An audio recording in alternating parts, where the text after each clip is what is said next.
ఎటు పోతురే? మీటింగ్ కాడికి ఎవరో మీటింగ్? కాంగ్రెస్ మీటింగ్. ఎందుకే? అది ఎందుకంటే అందరం వచ్చినట్టు మేము వస్తున్నాం. అంటే ఏమని ఇస్తానడా? ఏమి ఇచ్చులేదు, ఏమి లేదు, అభిమానం కొద్ది వస్తున్నాం. ఏం చెప్తలేదంట కానీ అభిమానం ఎట్లా? ఎందుకు చేస్తున్నాడు? చేసే పనులు చేస్తాడు ఆయనే. ఆయన ఏం చేస్తున్నాడు? అన్ని ఇచ్చిండు మా సారు. ముసలికి 6,000 ఇస్తాడు, పింఛన్ 4,000 6,000. ఈ వరకు అయితే ఇయ్యలే, జనవరి నుంచి కంపల్సరీ ఇస్తాడని చెప్పిండు.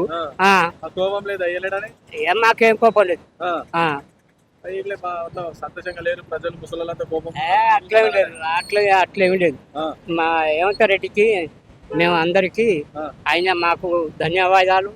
ఆయన మాకు కంపల్సరీ జనవరి వరకు మాకు కంపల్సరీ 2,000 పెంచి 4,000 ఇస్తాడు, కంపల్సరీ ఇస్తాడు. నమ్మకం ఉందా? నమ్మకం ఉంది మాకు. లేదంతా ఊర్లంతా కోపంలో ఉన్నారు. ఇప్పుడు ఎలక్షన్ ఉంటే కేసీఆర్ వస్తాడంట. ఏమో అది నమ్మకం తక్కువ. అంతేనా? అందుకే గెలిపారు.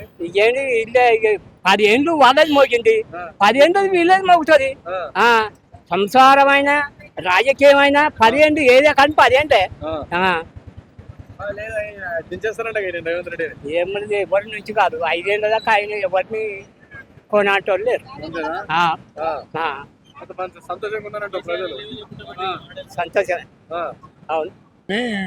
కూర్చున్నాం. ఏమంత్రే? రేవంత్ రెడ్డి ఎందుకే ఇక్కడ మీటింగ్ ఏదో పథకాలు అవి ఇవి చెప్తాడట కదా, అవి విందామని. ఇక ఇప్పటి మందం అయితే గట్లే చెప్తాడు, బియ్యం ఇస్తాడు, ఇంత పింఛని మున్పటి కంటే ఆపకుండా ఇస్తాడు. ఇక దాని గురించి ఇప్పుడు ఏమేం చేస్తాడు, ఏం కథ అరుచుకుందామని వస్తాను గట్లా. మాది కత్తానే కానీ మాకు ఈ చిన్న ఒకటి ఇల్లు ఉన్నది, ఇక నాకు పెట్టుకోండి పెట్టుకోండి కలవదు.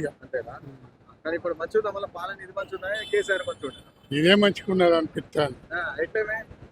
ఇక పింఛని ఆగకుండా ఇచ్చుడు ఆగుతుండే, ఓ నెలకి ఇచ్చిండే, జర ఆగుతుండే.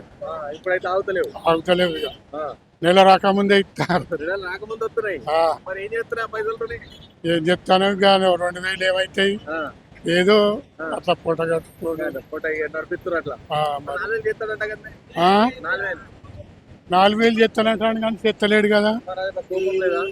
ఇక ఉన్నది కానీ మరి ఇక ఎప్పుడు చెప్తాడు? ఓటేని కూడా చెప్తానంటారు, ఎప్పుడు చెప్తాడు? మెల్లగా అట్లా ఇప్పుడు కదా మంచి ఇంద్రమ్మ పాలన కనిపిస్తుందా మీకు? అనిపిస్తాను.